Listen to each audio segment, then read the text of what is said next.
श्री नवनाथ कथासार अध्याय 4.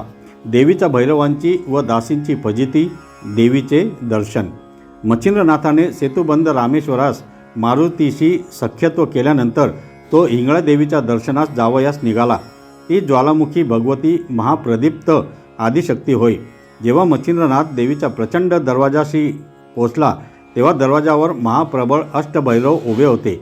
त्यांनी मच्छिंद्रनाथास पाहताच ओळखिले व साबरी मंत्राने नागपत्र अश्वत्थाच्या झाडाखाली नाथाने सर्व देव अनुकूल करून त्याच्यापासून वरदाने मागून घेतले आहेत.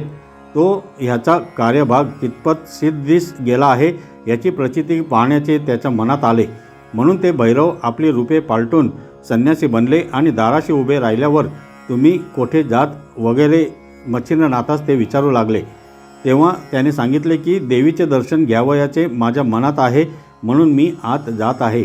असे सांगून मच्छिंद्राने त्यास विचारले की तुम्ही संन्यासी आहात, तुमची मर्जी आत जावयाची आहे की काय? त्यावर ते म्हणाले, आम्ही येथले द्वारपाळ आहोत. येथे दाराशी उभे राहून जे कोणी देवीच्या दर्शनास येतात त्यांच्या पाप पुण्याची चौकशी करून मग जो पुण्यवान व मनापासून दर्शनाची इच्छा करणारा असेल त्यास आम्ही आत जाऊ देतो. यास्तव तुझ्या पाप पुण्याचा आम्हास झाडा देऊन मग तू आत जावे. कोणी विषय विलासाचे दुष्कृत्य जर लपवून ठेवले तर आत प्रवेश करते वेळेस तो मध्येच दारात अडकतो, कारण त्यावेळेस दार अतिशय अरुंद होते. मग खोटे बोलून अडकला आहे असे पाहताच आम्ही त्यास मागे ओढून शिक्षा करतो. याकरिता तुमच्या हातून जी जी कर्मे झाली असतील ती सर्व सांगून येथे झडती द्यावी व मग दर्शनास जावे.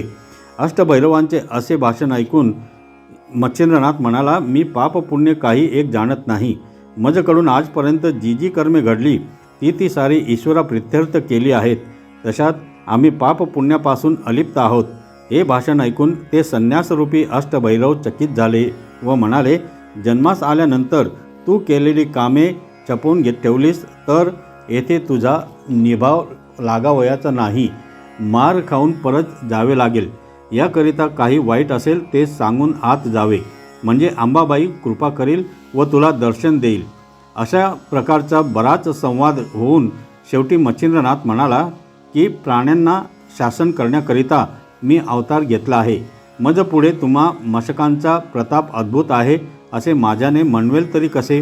हे ऐकून अष्टभैरवास राग आला व ते त्रिशूळ, फरस, गांडीव, तरवारी, अंकुश, बर्ची, गदा, भाले, कुऱ्हाडी अशी तीव्र शस्त्रे घेऊन युद्ध करण्यास सिद्ध झाले. मच्छिंद्रनाथाने जय जय श्री दत्त गुरुराज म्हणत हातात भस्म घेतले आणि मंत्रून म्हटले की मित्रा वरुणी देवा, माझ्या कार्यासाठी तयार राहा. अग्निनी, वरुणी, अग्नी, वायू, इंद्रादी देव, गण, गंधर्व आदी करून सर्वांनी कार्यामध्ये सहाय्य करण्यासाठी तयार राहावे. तुम्हा सर्वांना मी नमस्कार करतो. अशा रीतीने सर्वांना युद्धाचे आमंत्रण करून मंत्रलेले भस्म दाही दिशास फेकले. नंतर वज्रपंजर प्रयोग म्हणून विभूती अंगास लावल्यानंतर त्याचे शरीर वज्राहून कठीण झाले. नंतर मच्छिंद्रनाथाने भैरवास सांगितले की तुम्ही आता आळस करून विलंब करू नका, युद्ध करण्यास तयार व्हा.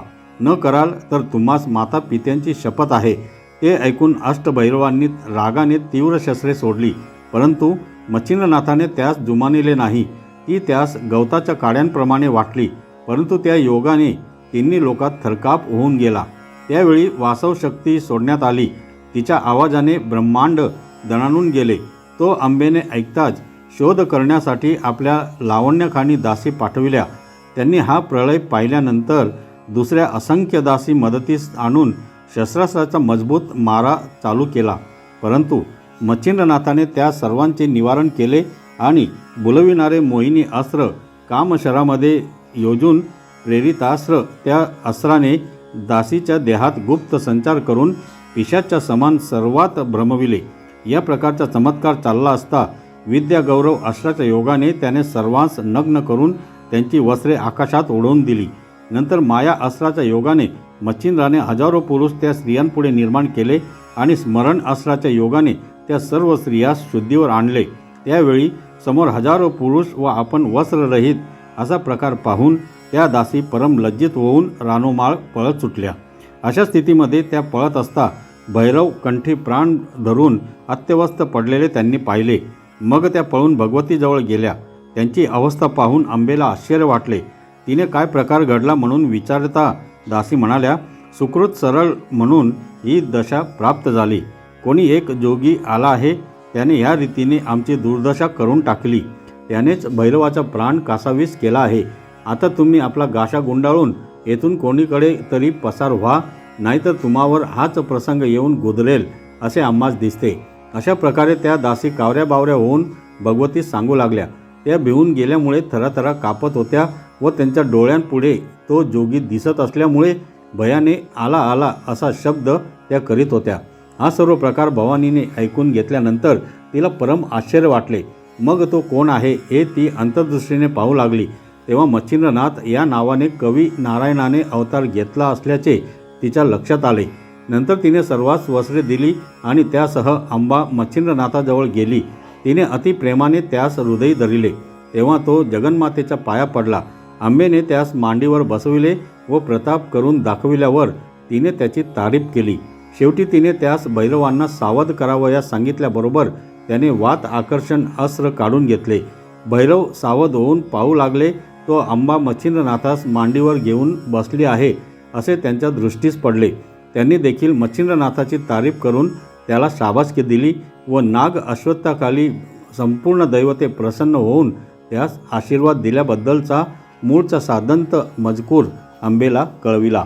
तो ऐकून माझ्या मनात तुझा पराक्रम पाहावा असे आले आहे म्हणून आंबेने नाथास सांगितले. त्यावेळी तू सांगशील तसे मी तुला करून दाखवितो असे नाथाने म्हटल्यावर तिने पर्वत आकाशात उडवून पुन्हा जागच्या जागी आणून ठेवावयास सांगितले. हे ऐकून त्याने वातास्त्र योजून व मंत्र म्हणून भस्म पर्वतावर फेकले. तेव्हा पर्वत आकाशात भ्रमण करू लागला. मग तिने त्याची पाठ थोपटून वाखाणणी केली आणि पर्वत उतरावयास सांगितले. तेव्हा त्याने वायू अस्त्र काढून घेऊन पर्वत जागच्या जागी आणून ठेविला. ते पाहून अंबेस संतोष वाटला. मग नाथास घेऊन अंबा आपल्या स्थानास गेली. नाथ तेथे त्रिरात्र राहिले. जाते समयी अंबेने प्रसन्न होऊन त्यास सप्रास्त्र आणि भिन्नास्त्र अशी 2 अस्त्रे प्रसादादाखल दिली. त्यांचा स्वीकार करून मच्छिंद्रनाथ अंबेस नमस्कार करून निघाला. तर मंडळी, पुढील अध्याय नक्की ऐका. धन्यवाद.